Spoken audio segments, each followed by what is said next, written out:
This is a relay project. Real Talk starts right now. Here's Ryan Jesperson.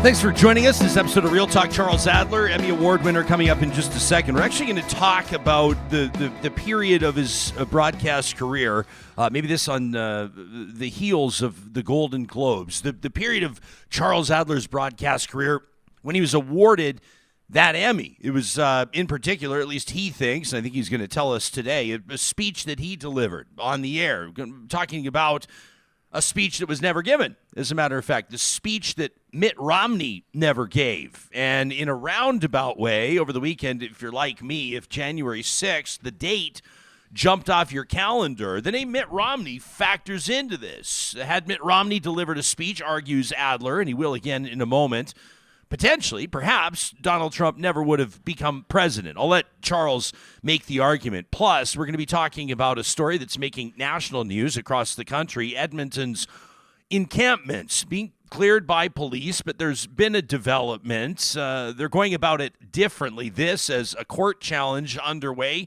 There are engaged citizens that say that the optics of this are terrible, that the timing even worse, as temperatures are plummeting. A body discovered in one of those encampments over the weekend. Of course, we know that the situation is unsustainable, but what's the right way to go about it?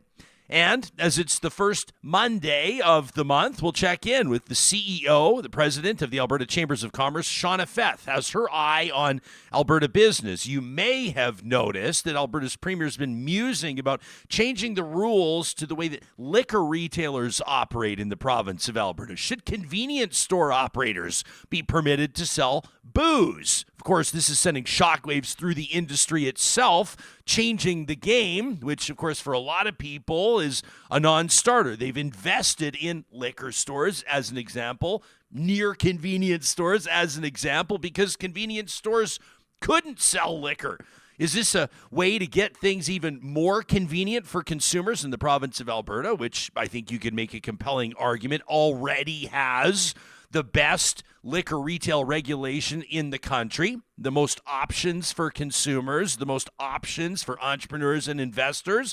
Or is this just a bad idea? Plus, we're going to take a look as January 18th approaches. That's the deadline for the repayment of those CEBA loans. You remember those businesses that took out the $40,000 during the pandemic, maybe topped it up with $20,000 more? Maybe you're one of those folks right now that's wondering how on earth you're going to pay that back on time. The Alberta Chambers is looking into it. They've been talking to their members, and Shauna's going to deliver that full report. Plus, positive reflections presented by our friends at Kubi Renewable Energy. Cat lovers, animal lovers are not going to want to miss this edition. That's going to wrap up today's episode. The episode is happening with the support of our presenting sponsor this morning. That's our friends at Rello, who are putting out a pretty clear message to those of you that are at this time of year looking to basically shake things up on the employment front. You want to be your own boss. You want to run a thriving business, and you're ready to leave cubicle life behind for good. If unlimited earning potential sounds like a pretty good opportunity to you, a career in real estate could be your perfect match. Your best move to get started is to enroll today with Rello. That's R-E-L-O. You'll find them online at rello.ca. It's Alberta's top real estate school. They're going to help you study for your exam, get your license, and then the support continues. Plus, you can study 100% online, which means it's guaranteed to fit with your schedule. A great offer in this new year from our friends at Rello, 20% off for Real Talkers. Any course, knock 20% off with the promo code Real Talk. That's all one word, the promo code Real Talk, when you get started today at rello.ca. Did you watch the Globes last night? Yeah. From start to finish. Actually? Yeah. Wow. Yeah, for the most part, not totally stonewalled, but sure. Barbie kind of frozen out. Yeah. Didn't win as much as you thought it might. Oppenheimer won a little bit. I'm realizing that I have to watch The Bear. Oh, it was great. I watched series it. about a chef. Yeah, I watched The Bear. I watched Oppenheimer. I watched the Blackberry movie. I did all of it over the weekend. What'd you think? Over the Christmas holiday. What'd you think of the host, Joe Coy? had no idea who he was. Yeah. And thought he did all right for somebody who nobody knew who he was. Hard to follow Is that a fair in assessment? Gervais' footsteps. I thought it was weird that Ricky Gervais has such a storied history hosting the Globes, and then spoiler alert, everyone, spoiler alert. But the first ever Golden Globe awarded for a stand-up performance last night goes to Ricky Gervais, who is unable to attend. That's a weird look. Like, what did you have that was more important? I mean, maybe there was some family thing or whatever, but I just thought that was weird. Yeah, I thought Joe Coy did good, but yeah, a lot of stuff on X today about him flopping on a few jokes, including the one about Taylor Swift, and they panned to her and she wasn't impressed. She and didn't then seem impressed. Apparently left early after that. It's well, whatever. Yeah, it's also possible she didn't hear the joke and they caught her at a weird time on camera. But and the one thing I know that this is time stamping this, so a lot of people just skip through this if you don't want to listen to it. Want to go straight to Adler. But I thought it was interesting as well. He kept throwing the writers under the bus. He did. Like, when a joke would flop, he'd say, "I didn't write that one." And I thought maybe that was kind of a good bit in a way. But I also thought, okay, you're making the same joke again and again and again. You're going to get stabbed in the green room if you're not careful. So you got the Golden Globes, you got the Oscars, and you got the Emmys. Those are the big three. And the first episode of every week, an Emmy Award winner joins us. He's a Canadian talk radio legend and a good friend of mine, Charles Adler. He's wearing a blazer today. What you're about to say something important, obviously. We got you on mute, Chuck. I want to be able to hear every single word you bring to the table. We'll get you figured out here right away. Say hello, and I'll see if I can hear you again. Let's try it one more time. Charles Adler, Emmy Award winner, joining us the first Monday of every episode. And, of course, Johnny and him will get that sorted out, and we'll check in with Chuck. Over the weekend, you may have seen Charles' column in the Winnipeg Free Press. He writes it every single weekend, and this one kind of an interesting one as Adler starts getting into what I'm sure he's going to talk to us is a conspiracy theory from Conservative MP and former leadership candidate Dr. Leslyn Lewis, who wants Canada to leave the United Nations. She wants Canada to pull out of the United Nations, saying essentially that it threatens Canadian sovereignty, that Canadians are beholden to the UN, that Canada can't make its own decisions because of its involvement with affiliation with the United Nations. There, we got you there, Chuck. We can hear you now. Yeah. Conservatives and the crackpot wing reads the headline of your piece over the weekend in the Free Press. I mean, you have a little bit of fun with it. You're chuckling now, but is this something that Canadians need to care about? I mean, is this something that deserves 5 minutes of our time? I mean, here it is. I mean, Pierre Poilievre is leading in the polls. Never mind that some people say that polls this far out, the election is could be like a year and a half away. So polls now mean nothing. Everything reignites during a campaign. Putting that aside, Pierre Poilievre is clearly ahead of Trudeau in many ways. So Pierre Poilievre doesn't need the crackpot wing putting out the crackpot, old ancient crackpot stuff about the United Nations, impeding our sovereignty, preventing us from making decisions that we want to make. I mean, it's always a good fundraiser. You put this stuff out there. You enhance your mailing list. People send you money, and then of course they send you their name and address and credit card number, and you hound them for life for more money. I mean, these things are always a moneymaker, but the Conservatives are overflowing with money. They're overflowing with popular support. So I'd find it kind of odd that they're still doing this kind of thing. And yeah, I mean, on a purely inside baseball level, it makes me laugh. So what do you think is the motivation for Leslyn Lewis to be doing this? She's got a petition. She's gathering thousands of signatures. Is this just a bit to get people's attention, or you think that it gets people's attention? And once again, it's really about raising money. Now, does Leslyn Lewis honestly believe that the United Nations is instructing the government on how to conduct policy? I mean, if she does, she's got a problem. She's a really smart human being.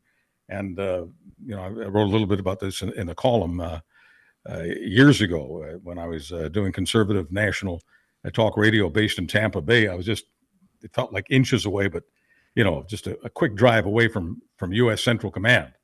And that's where the many of America's top military people are focused on screens of what U.S. fighting forces and special forces are doing around the world. If you're in that bunker and see what's happening there, there's no doubt in your mind that the United States is exercising sovereignty not only in America, but around the world. They're projecting power and their own sovereignty. They're the only superpower. Nobody comes close. They can talk about China till the cows come home. The United States runs the world, runs the planet. So the idea that the U.S. has taken its cues from the UN, or that the UN is running the U.S., but nevertheless, all over, let's call it red state America, I was taking phone calls from people who had been listening to the same kind of stuff that Leslyn Lewis is putting out. And I just sat there thinking, holy crow, this is really fascinating to me that anybody in America would believe that the United Nations is telling Washington how to do its business. Yeah, and we've also got to point out the obvious, that talking about the United States versus Canada is two completely different conversations as well, right? I mean, I've got Chris is in our live chat this morning. Good morning to everybody joining us live on YouTube or the Mixler audio app presented by California Closets. Chris says the United Nations, the World Economic Forum, the World Health Organization, and NATO, we need to get out of all of them, says Chris. Why don't you rank what would be the worst idea to leave all the way down to the least worst idea? NATO's the worst idea to leave, correct? Yeah, NATO.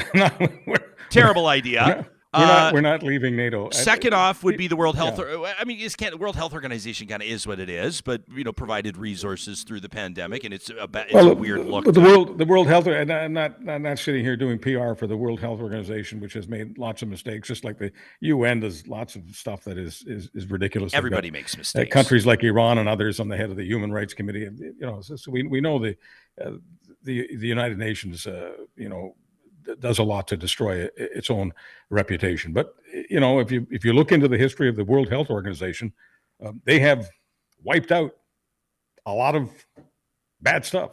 They have eliminated not the pandemic, not COVID. They obviously didn't eliminate COVID, but they have eliminated diseases in many parts of the world that most of us don't spend much time thinking about. I'm not going to sit here doing PR for them, but I just ask anyone to Google WHO. And look at their track record. And for those people who are on the progressive side of life and believe that far too much money is spent on arms and armaments and far too little money on peace, say whatever you want about the United Nations, in terms of the percentage of money that the United Nations has spent on peace compared to the percentage of money that the world has spent on armaments, what the UN has spent is a trickle. But on the business of WEF and NATO and the United Nations running Canada, it ain't so. And I can guarantee you that whether it's Pierre Poilievre or Justin Trudeau, no matter what Leslyn Lewis may say today, Prime Minister Poilievre is not going to pull out of NATO or the United Nations. The WEF is a whole other. Yeah, I mean that's just WEF is something you participate in, but Harper went, the Liberals go, whatever. I mean, go, don't go. I don't think anybody actually cares. Yeah. David in the live chat says, but hang on, like, what is the point of the United Nations? I mean, we could get into the mandate, and we could get into the history of it and why it started and when it started, which is probably most significant. But David said, didn't they all vote for a ceasefire in December, and then the Americans can just veto that? I mean, there's a lot to roll your eyes around when it comes to the United Nations, but is there a compelling, aside from maybe tough optics, Canada leaving the UN? I mean, the optics of it would be very difficult. That's the part it's the only world table, and if we want to be a serious country and we leave the world table, the optics are horrible. It makes us look worse than bad. It makes us look amateur. And, I know that a lot of people think that anyone who is an amateur, anyone who has no experience, anyone who has no knowledge is more believable, more authentic, more credible than someone who does have all of those other things. I get that there's a feeling in the land about that. So if I wanted to take the other side of this bet, okay, I could attack the UN all day long. I could attack their decisions. I could attack the money they spend. I could attack corruption. I could attack a lot of things. I could do that. But in the end, the United Nations is the only world table. We are part of the world, and so we've got to tolerate a lot of nonsense. And no, I don't think it's a good idea to pull out. And there will be people, no doubt, who think, well, if Canada pulls out, then a whole lot of other countries will follow Canada. No, they won't follow us. They'll just think that Canada's undergoing a bit of a bit of a flu. Yeah, I mean, I feel like, to be honest with you, we've talked about it enough already. Canada's not leaving the United Nations.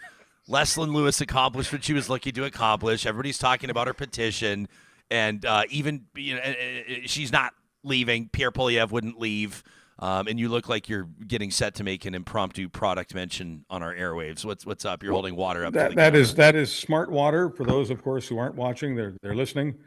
Somebody needs to drink some smart water. Smart water, drive a smart car, do whatever. But we evaluate politicians differently, and it works for them. Like, because it's working for her because we're talking about it. Even Leslyn Lewis doesn't think that it's a serious idea for Canada to leave the United Nations. There's not a chance. And if she actually did think that was a good idea, then we'd have some more serious and pointed questions. But this is just something to get people all riled up. It's this petition that's been making the rounds. There's like hundreds of thousands of signatures on it for Justin Trudeau to run. Trudeau must go. And there's a guy that keeps hammering up these homemade plywood signs at a major intersection right near our house. And like, God bless him, he's engaged and involved. And this is this guy's form of political expression. And so I don't mean to mock the guy. I mean, he's out there in earnest. He's spending a ton on lumber. Like, these signs are very well constructed. They're not blowing over, I'll tell you that much. He's got them all well constructed. But the Trudeau must go. It says sign the petition. This is not a serious petition. The Prime Minister's not going to see that 300,000 people signed it and just pack his shit. That's not how it goes. So petitions sometimes work to get people's attention, but petitions spearheaded by politicians should point out to people, should prompt people to remember that this is all just one big publicity stunt.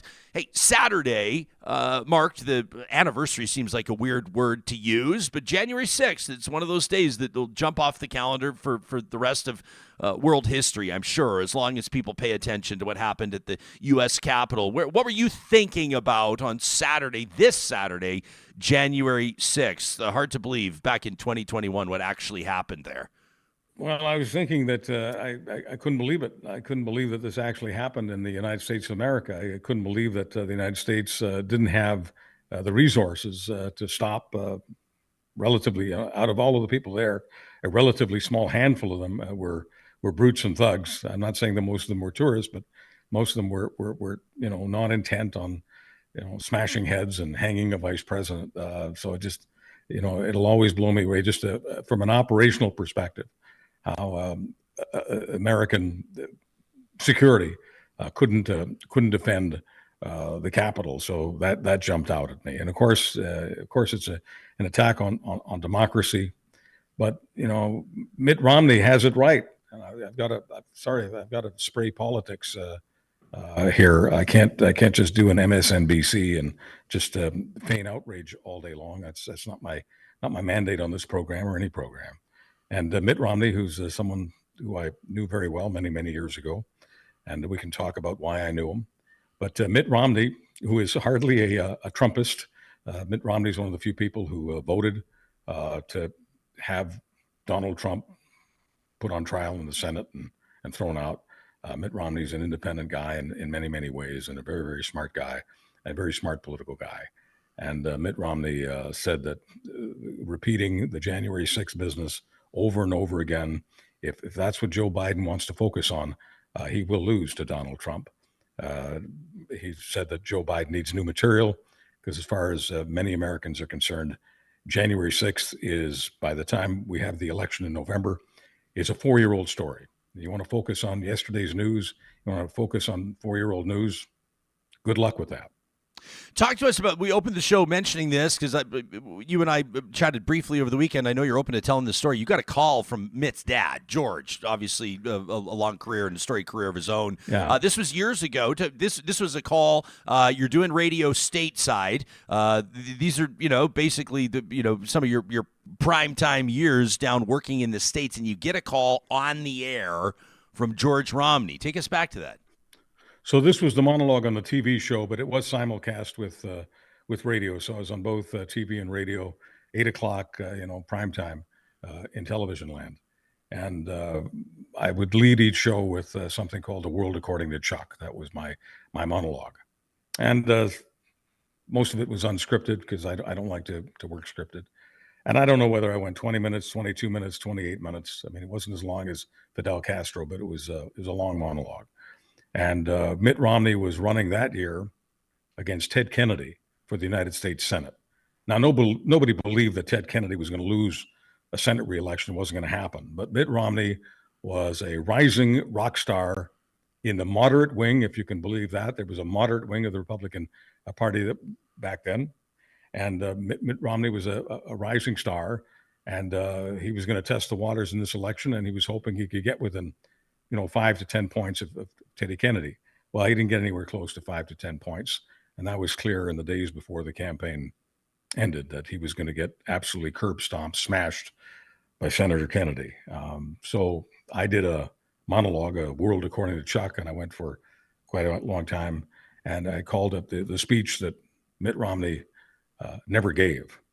And so, as you know, I was very much a conservative talk show host. I was very much, I would say, an ideological conservative. I guess I did the kind of work back then that would make Danielle Smith, who I guess was a kid at the time, and Pierre Poilievre, it would make him cry. And I made a great man cry. And that great man is George Romney. George Romney was the former president of a car company, former CEO. George Romney was the former governor of Michigan. And George Romney could have beaten Richard Nixon and changed history. But George Romney made a great mistake. He visited Vietnam, and he used the word brainwashed. He said that he had been brainwashed by the U.S. military. Wrong word to use. And Richard Nixon absolutely annihilated him.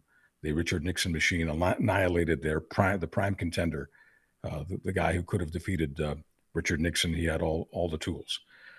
In any case, George Romney is the father of Mitt Romney. So years later, George Romney happened to be watching my TV show, my Emmy Award-winning TV show, and I'm convinced that this monologue I did was one of the reasons that I was given the enemy, because I was a virtual unknown, and in that part of the world, and I was up against a lot of institutions, and I was the darkest of the dark horses, and I won, and I'm convinced that this was one of the reasons. And George Romney called me, and we spent a great deal of time with me on the phone. He didn't call me to condemn me for criticizing his son. It was the opposite. George Romney told me that you did give the speech that Mitt Romney never did. And he said that someday he thinks that Mitt Romney will give a speech at least half as good as the one I gave, and probably win a governor's race or have a good chance of being governor, and maybe even someday the president. And he was very emotional, and I was very emotional. I had a ton of respect for George Romney, and I've gotten a lot of calls from a lot of interesting people over the years from all over the world.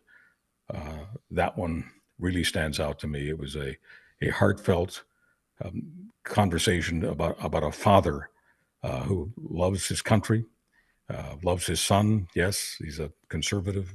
I was very much a conservative, who felt that his son hadn't been as strong as this particular talk show host at espousing conservative values. Appreciate you sharing that. Just on a side note, this is a pithy, shallow end of the pool type question. You, an Emmy Award winner, did not display your Emmy until we demanded that you did. I kept pointing out that you had won an Emmy, and then you told us you had to go digging through boxes in your storage room to find it. Yeah. You finally did, dusted it off, and put it on the shelf. Johnny and I were chewing the fat about the Golden Globes. Do you care about award shows? Did you watch the Golden Globes? Do you watch the Emmys when they're on? Do you care about that stuff?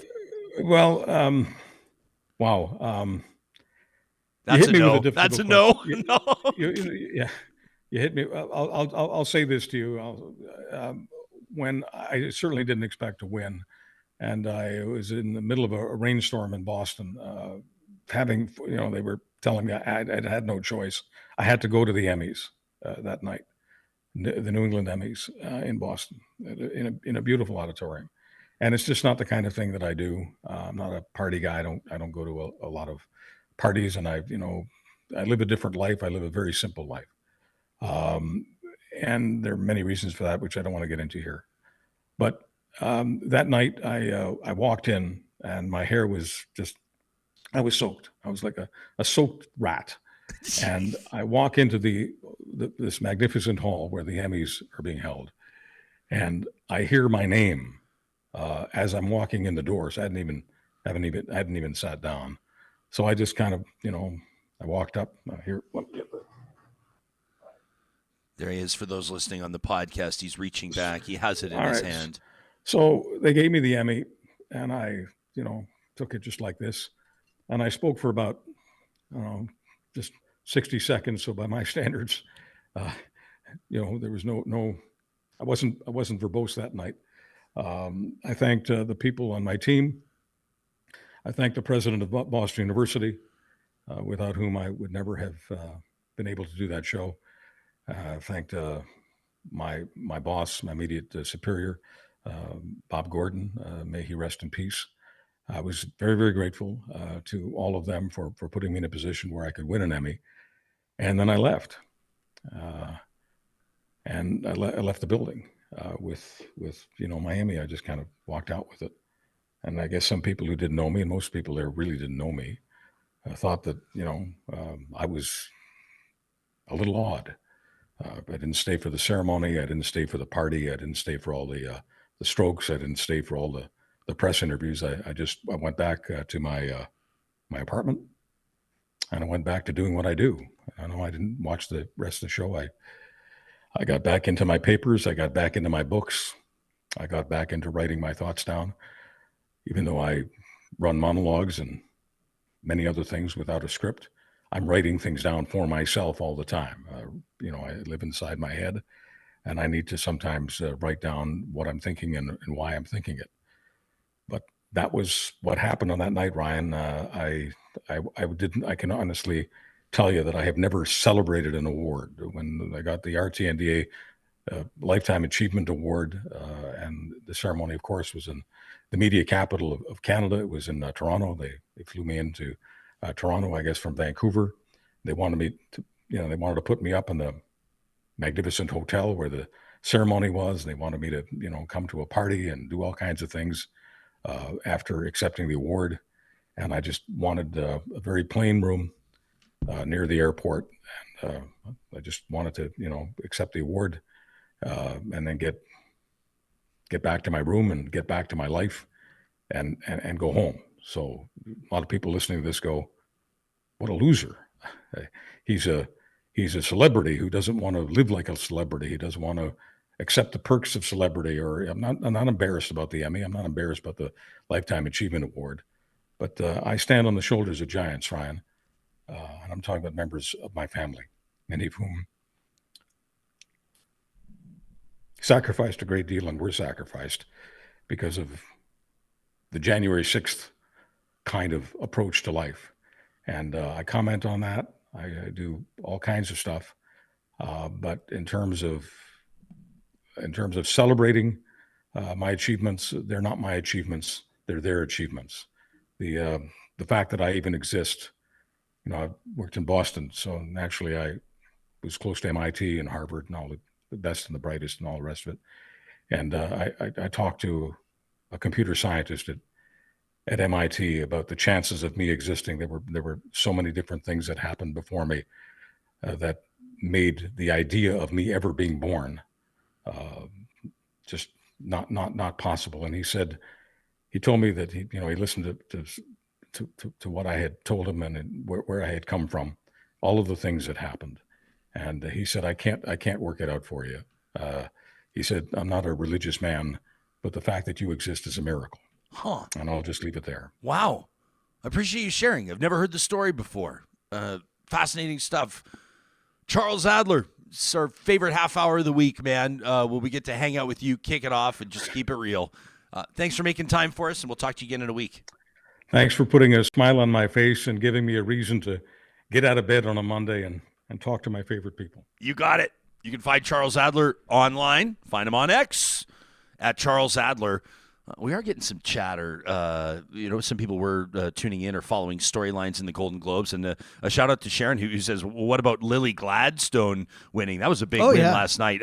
Best performance by a female actor for her role in Killers of the Flower Moon, which I've not seen. That's the Martin Scorsese That's pick, another one I saw over you can see her accepting her Golden Globe here and sharing what it means for her as a First Nations woman from the Blackfeet Nation in Montana.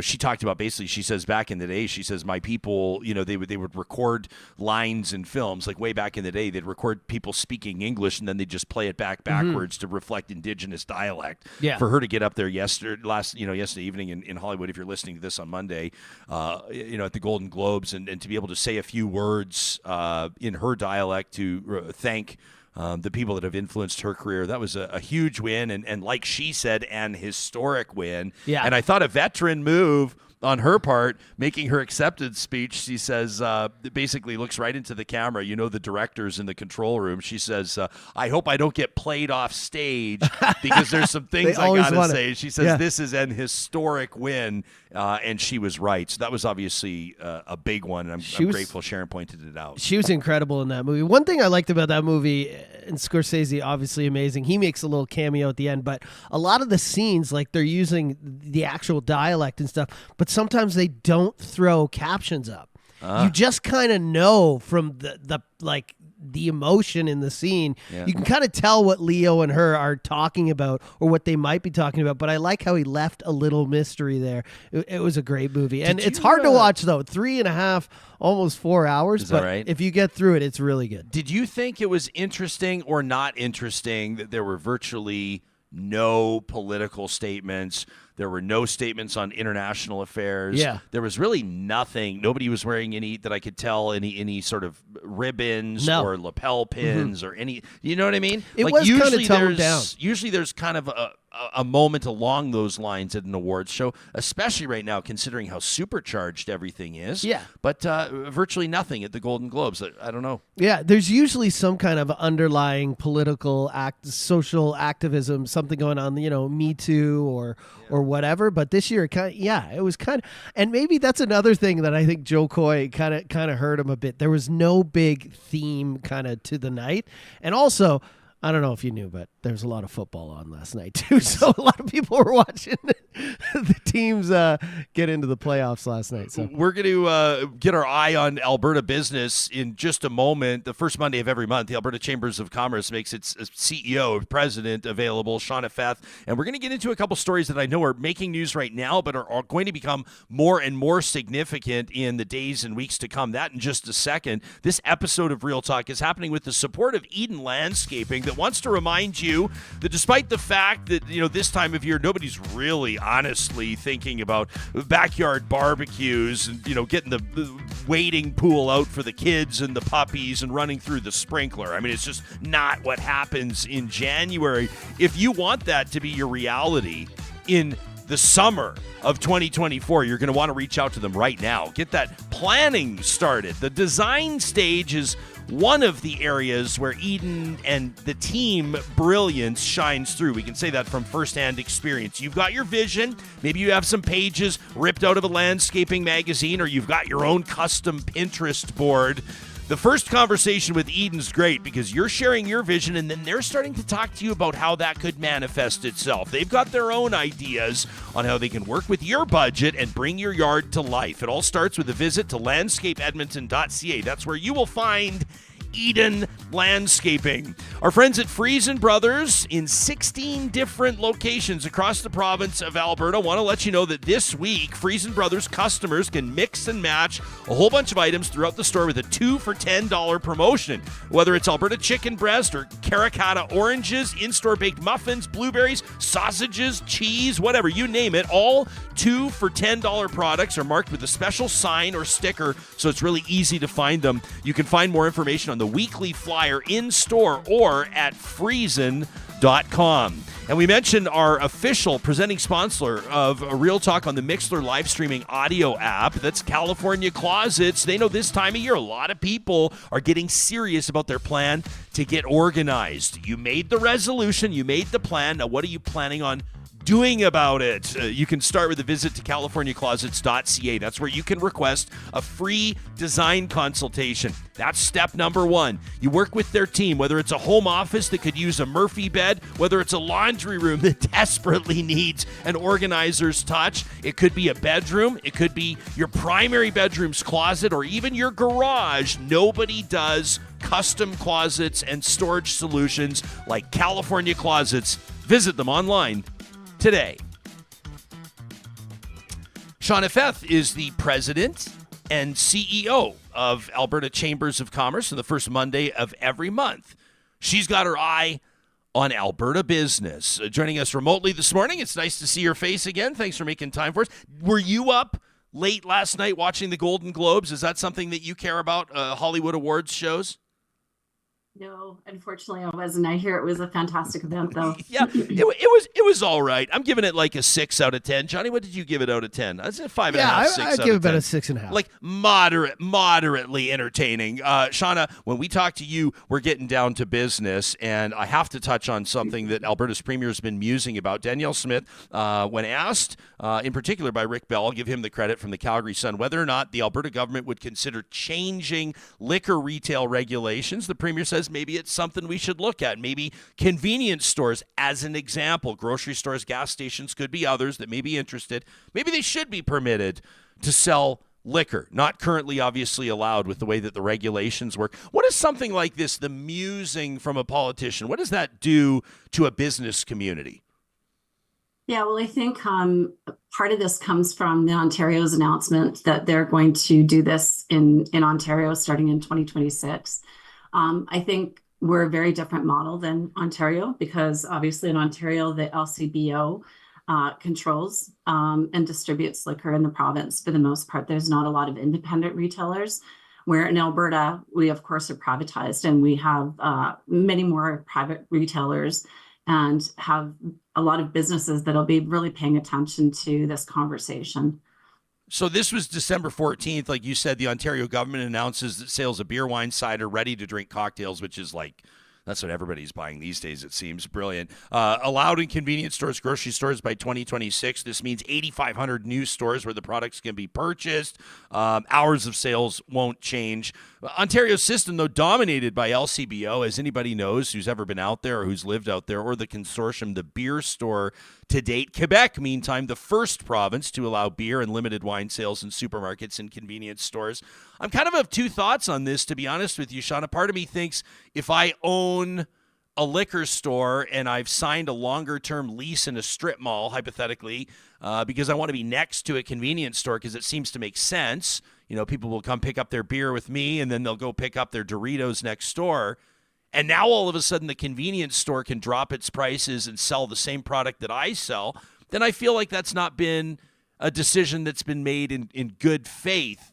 At the same time, as somebody who observes and supports a free market, I think, well, maybe you just sort of lessen regulations, cut red tape. It's kind of what Alberta likes to be known for across the country, and let the market decide. When it comes to a chamber of Alberta Chambers of Commerce advocating for thousands and thousands of businesses, how are you able to sort of define a position on that? There's a lot of things you got to consider. Absolutely. And I think first and foremost, business needs to be consulted. Our businesses need to be asked how they're going to be impacted because, to your point, Ryan, location. Many of these liquor stores are located beside potentially what would be the competition if this goes forward. So I first and foremost would just urge the province to really think about consulting with our businesses that are impacted and having those conversations, because obviously they've been making long-term investment decisions based on the current regulatory environment. And, you know, when that changes, it greatly impacts the outcomes and their ability to continue to be a prosperous business going forward. January 18th, 10 days from now, if people are listening to this on Monday, is looming large. I know for a lot of businesses that are trying to figure out how on earth they're going to repay these CEBA loans. To remind people, we're talking about the Canadian Emergency Business Account. This is the $40,000, the initial one, the loan that was made available to businesses that were trying to keep their heads above water through the pandemic. January 18th is that repayment deadline. And a lot of business owners, I think, are realizing that that's an obligation they're not going to be able to meet. Can you take us into this story? What do business owners need to know right now? Yeah, so we pulled our Alberta Business community just prior to Christmas. So we've been doing a bunch of advocacy on this file simply because we're hearing anecdotally of a lot of businesses that are closing their doors. We just heard about another one in a small rural town that was quite successful that decided as of January 1st that they're done because they can't repay this loan. So prior to Christmas, we did write to Minister Freeland again in conjunction with several of our other territorial chamber collaborators and let them know that, this is definitely still an issue. We did a hot button survey through our Alberta Perspectives research that shows that 41% in Alberta, so we had over 500 respondents and 41% of those say that they are not going to be able to repay by the deadline. So we know this is an incredibly impactful position right now for a lot of businesses to be in, because we don't know after January 18th what the landscape is going to look like for the province if we're not able to do something to extend these deadlines. And it's critical. We're in the final days, and we've been advocating for over the last year to see these deadlines moved out and moved a little bit farther into the horizon. Realistically, it's not all businesses. Obviously, some have been able to repay it and have not had any challenges. But it's very industry specific too, that there are several industries that have been impacted much harder and have had a much tougher time recovering. And those are the ones that we're really worried about. Can we talk about what those are, like in particular, the specific industries? Are there details you can share with us people might find interesting? Yeah, for sure. The hospitality, accommodation, travel, tourism, all of the ones that were so gravely impacted during COVID in terms of being able to even, a lot of businesses were able to pivot and look at different business models, selling online, those types of things. Those industries just had nowhere to go and had no way to recoup costs in terms of their operations. So those would be some right off the top of my head that I know have been impacted much more heavily than others. And to state the obvious here, the cost of borrowing has skyrocketed. It doesn't matter the context of what you're talking about. Borrowing costs are up. In many instances, triple, quadruple what they would have been around the time that people would have taken this assistance, accepted or applied for this assistance in the first place. What do you know about people that have been looking to finance this obligation? How many are able to find the financing, and how many are still left unsure of what they're going to do moving forward? Again, there's many, as high as, like I said, 41% saying that they're not going to be able to refinance. So that's a significant number of businesses that have not been able to find the refinancing. We're also hearing about, it was supposed to be refinanced at 5%, and we're hearing stories of businesses that that interest rate is much higher, to your point. So it's really a matter of how do we support our businesses, and how can we, take a look at, from a financial institution perspective, how can we find alternative or better ways to ensure that we can make sure these businesses stay viable and are able to borrow the money that they need to repay this loan. And unfortunately, like I said, it's 10 days away, really. And so those businesses that are struggling are, 10 days is not a long time to try and find refinancing. Yeah. If they're struggling to find it at this point. No kidding. So you basically have an emergency meeting coming up this week with Alberta's finance minister. Yeah. Without showing us all your cards, can you, or maybe in addition to what you've already shared with us, can you tell us what you'll be saying directly to Minister Horner when you sit down? Yeah, so there's a couple things we need to talk to him about. So there was the CEBA loan, but there was also the RRF loan, which was the Regional Relief and Recovery Fund loan. Those ones were distributed through Community Futures federally, and they're not being recognized the same way that the CEBA loans are. So that's one of the things we'll be talking about in terms of, how can we get our financial institutions to recognize those equally is one of the things. The other thing is, again, the 5% refinancing interest amount, which is really, really important. And then just, speak with the minister about, is there anything provincially that could be done to potentially support these businesses? And I say that, completely acknowledging that this is a federal liability, not a provincial one. But it doesn't hurt to have the conversation and see if there aren't ways provincially that we can be looking at supporting some of these highly impacted businesses. What's one thing that the Alberta government couldn't do? Like you said, I mean, this is for the most part a conversation directed toward the federal government, federal finance minister. What's one thing you'd like to see Ottawa do here that you think would be significant? I mean, extending the deadline's probably one. Making more financing available at 5% would be another. But is there something we haven't touched on that you think Ottawa could employ to really send a clear message to business owners that the government's got their back, at least through this rocky bit? Yeah, I mean, obviously extension. So the big piece here is so that they've extended the deadline to repay to the end of 2024, to December 31st, 2024. What they've done, though, is they've put this January 18th deadline for the recoverable portion. So that would have been the $10,000 that would not have to be paid back. And so really, that's the one that we need to push the goalpost on, is just make sure that businesses have the longer runway and that they also do not have to repay that forgivable portion. And of course, we want to see that extended to, I'd love to see another year to January 18th of 2025. So that businesses can get the financing they need or look at the things that they need to do in order to ensure that they still receive that forgivable portion, which is the critical piece to all of this. Shauna, I'm looking forward to just under a couple of weeks from now. You're going to be joining me in studio. We'll get the president as well of Northwest College, Carolyn Campbell, and an industry guest in here. We're going to sit down, and I know that the audience is going to love this because we're going to be talking about developing a comprehensive talent development strategy for the province. Can you give us one teaser? Can you give us one thing that we're going to touch on? Not too many details. I know that we'll dig into it on January 19th, but maybe why is it so important to develop a talent development strategy for people that might not have that on their radar?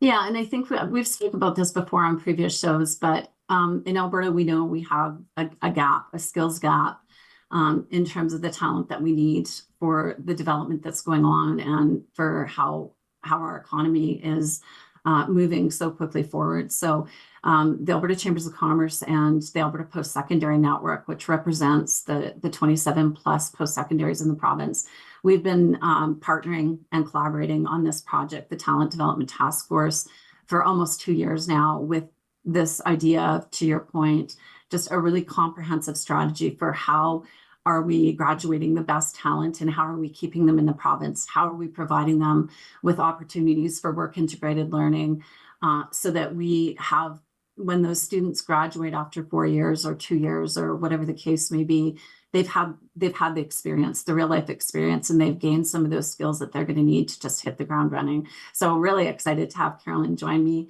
She is my co-chair on the task force. And we're just going to talk about some of those strategies, some of the fantastic things that we're doing here in Alberta that, we don't see being done in other jurisdictions, which is really exciting. And how, progressive we're being around the talent file in the province and how collaborative we're being in terms of different organizations working together to ensure that we have the talent that we need for those positions going forward. Great stuff. If people want to learn more about, where members matter and benefits count, what drives the Alberta Chambers of Commerce and its top priorities, they can visit online at abchamber.ca or just find the link in the show notes on YouTube or on the podcast. We'll see you January 19th. Looking forward to it, Ryan. Thank you very much. Me as well. That's Shauna Feth, the president and CEO of the Alberta Chambers of Commerce. I saw a comment here in the live chat, and I just so disagree with it that I have to touch on it. And I don't know if Curtis is trying to just light a fire under us. What's that? Oh, about Curtis the businesses? basically says, I'm sorry, but if you can't pay your CEBA loan by now, you shouldn't be in business anyway. Whoa. Says Curtis. Says, sorry, not sorry. He goes on to say a lot of terrible restaurants stayed open because of COVID help. I don't think that that's true at all.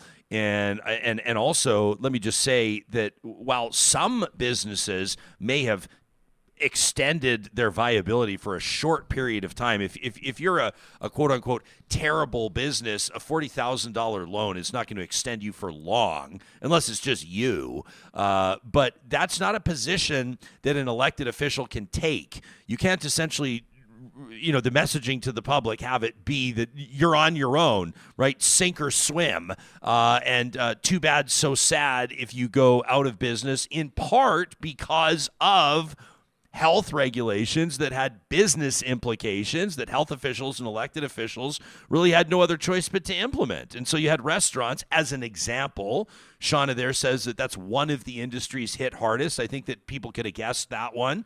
And there would be others as well. But restaurants that couldn't open, that couldn't operate. And when they could open their doors, they couldn't fill their locations, and they had to pivot. And a lot of them had to build new websites to take online orders. They had to figure out deliveries or sign up for the delivery apps. We all know that for a lot of the restaurants that are using apps like Skip the Dishes or Uber Eats or DoorDash or whatever, that those apps, those online businesses, those startups are not startups anymore, but they're obviously taking their share. A lot of people would say it's an unfair share. And restaurants are doing everything they can just to scrape by on profit margins that are already pretty meager, all things considered. So can you imagine if the federal finance minister were simply to say, if you can't pay back your loan by now, you have no business being in business? I mean, just imagine what that would even do to unemployment numbers. Just imagine what that would do to restaurants, to hospitality operators, whether they're hotels, B&Bs, whatever the case may be. They're all of a sudden saying, we're not financially viable anymore. We're insolvent, and so we're walking out on our lease. We're doing the midnight move out. We're leaving. Imagine what that does to vacancy rates that are already pooched. I mean, it's just not a position, that sort of unsympathetic, hard-nosed, kind of cold-blooded position to take, that if you can't pay back your COVID loan by now, you deserve to be out of business, or you don't deserve to be in business in the first place. That's just not a position that an elected official can take. It's kind of an opinion, too. I think terrible restaurants, if they're terrible, fall to the wayside anyways, regardless if they get influx of cash. So competitive. But also the horribly sad thing here is, like, if you started a business in the 3 years before COVID, like when you start a business, it takes a few years to even make for a lot of them, to be in the green, right? Yeah. Or the red, or whatever they say. And the black. So some of these businesses, they're still trying to get back. They're still going to have a few years before they start making money again. They're still hanging on by a thread. So Yeah. Curtis says rents would come down if vacancy rates go up. He's trying to find the silver lining. I'm just saying that you also got to consider who butters your bread. And as elected officials and politicians, if you want to start, like basically pissing off the business community, pissing off people that have made private investment and taken risks, then you got to start worrying again about your own political survival, which I guess in a way is kind of an ongoing theme for this show and what drives a lot of our conversation forward. Anyway, I see that Curtis is having a good laugh in the live chat, so maybe he was just trying to light a fire under me, but we appreciate it, and we appreciate all of you that are driving these conversations forward. I wanted to, before we get to another story that's kind of like warmed our hearts and made us pretty happy around here, it was shared by Justin. It's coming up in Positive Reflections. I wanted to also mention that this episode is supported by our friends at Complete Care Restoration. We were sharing the good news story when we first found out about it just a short time ago about the recycling initiatives that they've undertaken. For a lot of these disaster restoration companies that are operating across the country, there is zero recycling happening. And I guess you might sort of go, well, I guess I get why. You walk into these businesses or these homes that have experienced a really terrible flood or have been burned down. I mean, obviously wildfire is a reality. Fire at a business or a home is, for a lot of people, the worst thing they'll experience in their lifetime. And then you just think the insulation and the burned out wood and the melted flooring and those Arborite countertops and everything, those appliances are all messed up and toxic, and, well, it just all goes to the landfill, right? Not with Complete Care Restoration. They are the only disaster restoration company in the province of Alberta that's recycling more than 70% of materials from the sites they work on. That's an average of 71%. Really, really unprecedented. It's just one of the reasons why we're so proud to partner with them. If, heaven forbid, if disaster ever strikes in your life, the number one call, make it to Complete Care Restoration. You'll find them under the sponsors tab on our website.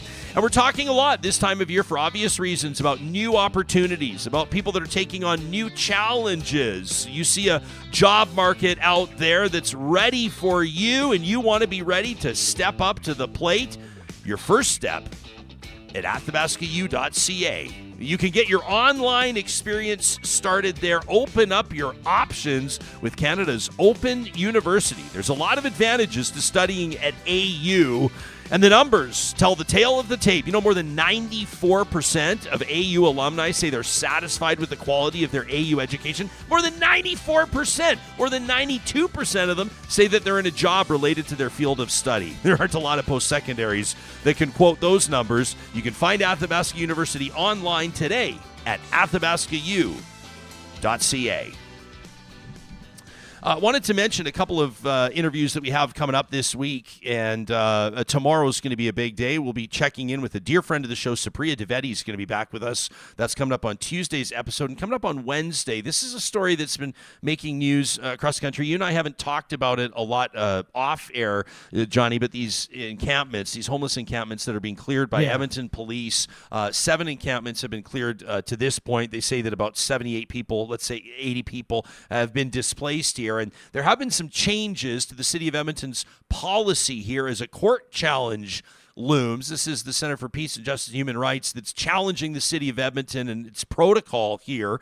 I think it's fair to say, and we talked about this on the show last week, that what's happening is unsustainable. The optics, though, of this, of clearing these encampments, is very difficult right now. This time of year, the wind chill is horrific. The temperatures are absolutely frigid. It's going to get We're really talking bad about this week. Matters of life and death.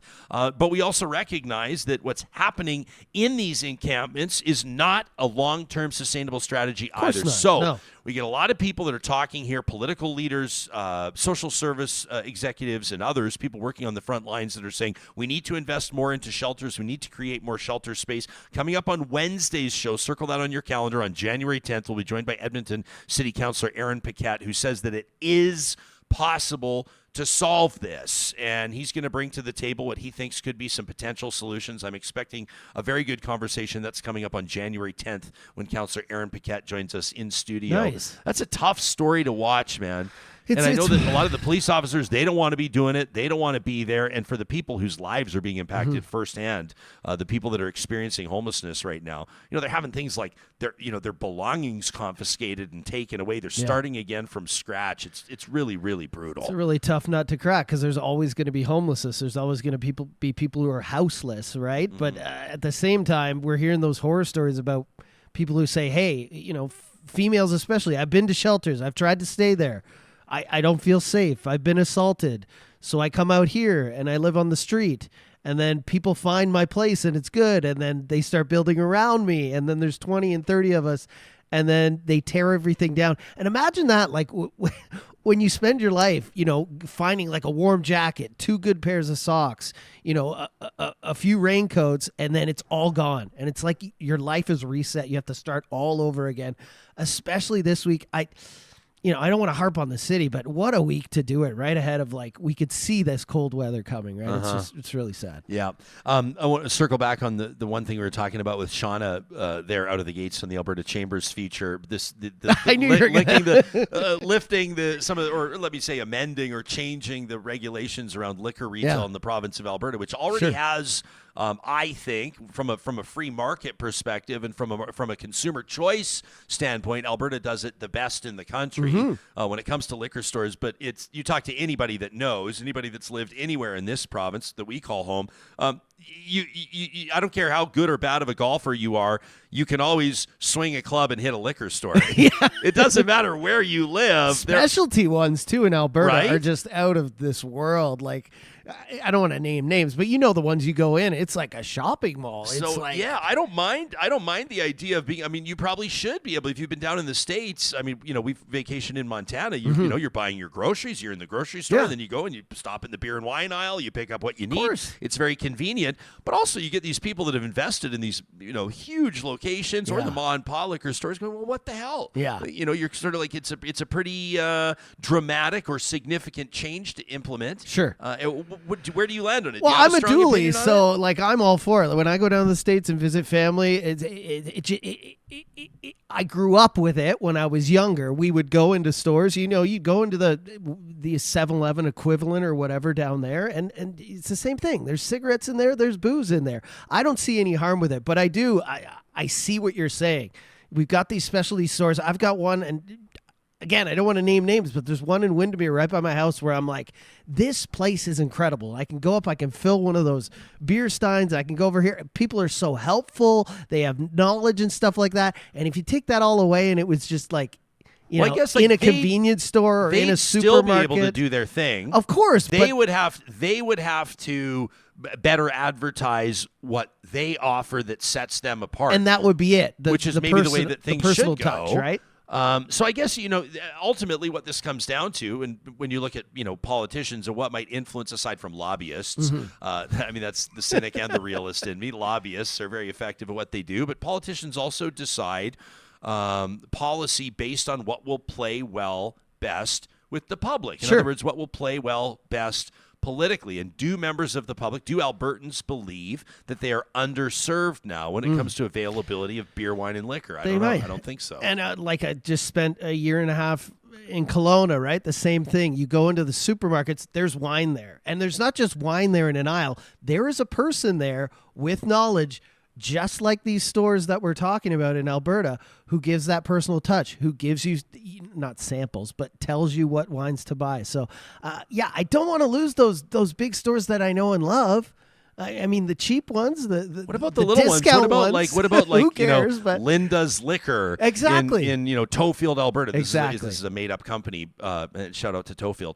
But someone like Linda's Liquor that's been operating for 25 years, and it's a small family. I love business. those little ones. You go in, they have free samples. They'd probably be run out of business 100%. if the big convenience stores are able to sell beer and wine as well, and probably knock down the prices, right? But at the same time, I can't scoff at going into Save-On or wherever on a Sunday. Freezing Brothers. Just remember who butters our bread. Yeah. You know what I mean? Yeah. I'm thinking of the people that would adopt it first and probably run to the wall with it. But I go into the store, and Freezing Bros would be somewhere that would probably do it like that. They would have such a personal touch. Well, they've to already it got that craft it beer would- taps in a couple of their locations, It would right? ruin some of those other stores. So I don't know. But then again, I know you. You're a free market guy, so I think you're all for this. Yeah. So Premier says she's all for it. I'm kind of like I put it this way: on some things,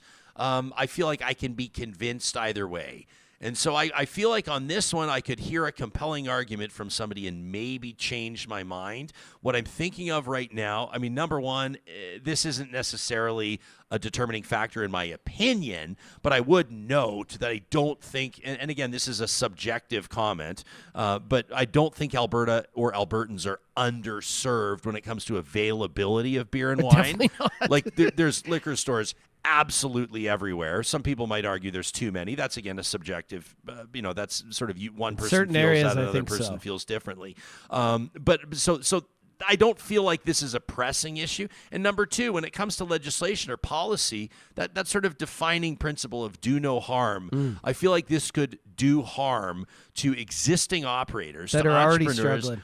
that have signed leases in good faith, that have opened businesses in good faith, that have invested hundreds of thousands or even millions of dollars in locations based on a regulatory framework, so to speak, based on like this is how it goes in Alberta. This is Alberta's different from Saskatchewan, BC, or Ontario, or elsewhere, and we know what the landscape looks like. We've drawn up a business plan. Here's what we think the next 1 or 2 or 5 or 10 years looks like. Sure. And then all of a sudden the rug gets pulled out underneath, and you find out that the big box retailers and convenience stores are also entering your industry, and now all of a sudden your competition has tripled. I can understand why people that have made investments in businesses would feel like, what the hell? However, that said, did anybody really? I mean, some people did feel sorry for them. I still feel bad for some of these folks, but people that paid hundreds of thousands of dollars for taxi plates back in the day, and then Uber came in and changed everything. Yeah. Or people that went up and invested, tens or hundreds of millions of dollars into big, audacious hotels, beautiful hotels, and then found that, Airbnbs and Verbos and other short-term rental sites were really chipping away at their market share. There is always going to be disruption in industry. And maybe this is the same, but this disruption is not being driven by the market like Uber was or like Airbnb was. No. This disruption is being paved or brought in or introduced by government, which is, as an investor or as an entrepreneur, not what you expect. Yeah. With the taxi Uber thing, we felt like we needed more rides around, and we felt like some people were monopolizing it, so I got it. But yeah, I just feel like with all the other issues we got going on, you're right. I don't think this is super important. I don't think we have a lack of liquor stores or getting liquor anywhere in the city, especially downtown. It seems like every block. But also I'll say about the premier, anytime there's something free market, she's always like, maybe. Like she never says no. Minus, right? I said to her face, minus the renewables moratorium. Yeah. That was the weird one for a free market evangelist to introduce a moratorium on renewables. That was weird. But I digress. On the chat, this from someone just made my stomach turn. Where's the comment here? It was Tom who made my stomach clench. He says beer at gas stations will be the same quality as gas station sushi. That from Tom. Tom, they're not brewing the beer at the gas station. Or those egg sandwiches that are there for like... I don't know. You got to be careful where you buy your sushi. Ken says, do you really want to give the grocery oligopoly in Canada even more leverage in another element of retail business? That from Ken. David says liquor stores will just need to provide a better experience if they want to survive. And I think David hits the nail on the head like you described. You have the in-house sommelier there. You have the beer expert that can talk to you about what sets that craft brewer apart from this one, or what's, anyway. You can let us know what you think. Ken goes on to say we don't even have a free market in Canada. This is our competition laws are toothless. He says lobbyists own politicians who make those laws. Of course, be careful what you wish for when having less competition and just a few large players. Yeah, can anybody say mobile phones, right? Can anybody say mobile phones? And I don't think this is exciting people who want like a personal touch in a supermarket to, like you said, a sommelier. I think this is people who like just want to get a six-pack when they're getting their groceries. Absolutely. That's it, right? Absolutely. All kinds of customers. And you would think that, the free market would decide who will sink and who will swim. There we are talking about that again. But I don't know. This is a story obviously we'll stay on. It's a developing story. There are rumblings that apparently Alberta's Mr. Nally was a little bit ticked off that Alberta wasn't first to the plate on this. I always want to be first. Every province wants to be first. And of course it's a good look. But if you have a thought on this, you want to send it to us, you can do so to talk@ryanjesperson.com. That's exactly what Justin did with the submission for the wrap to today's show. This is a tradition for us. The first episode of every week presented by our good friends at Kubi Renewable Energy. Free solar quotes available at kubienergy.ca. We ask you to sort of shun the negativity. We put it to the side as we kick off the week on the right foot. These are the stories that have made us happy, that have restored our faith in humanity. And thanks to Justin and his wife who passed this along, we've learned about Oyen. Oyen is a ginger cat that is living among capybaras in their enclosure at Zoo Nagara. This is an absolutely amazing story. This is, halfway around the world, of course. But Zoo Nagara is where this tabby cat, who we believe was in Malaysia, by the way. This tabby cat was orphaned, Johnny. This is the story. This is where they believe it started. And the cat was not introduced officially to the capybara enclosure, but it found its way in as a kitten.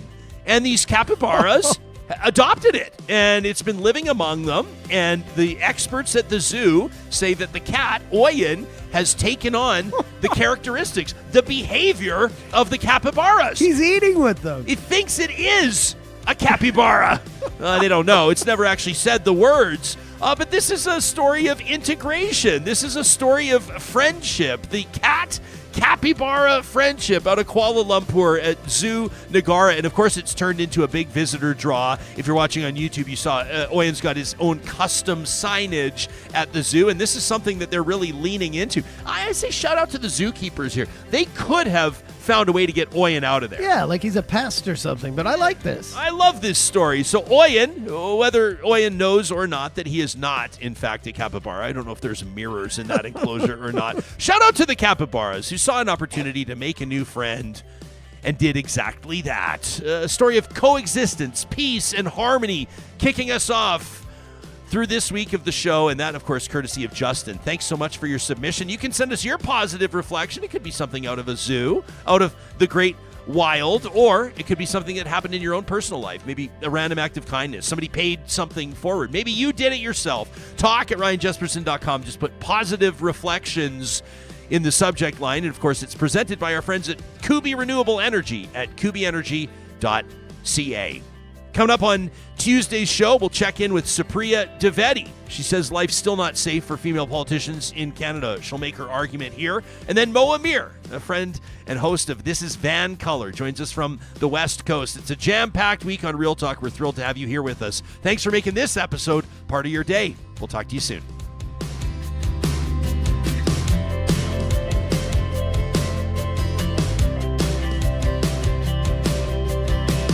Real Talk is hosted by Ryan Jesperson. Executive producer Josh Dunford. Technical producer John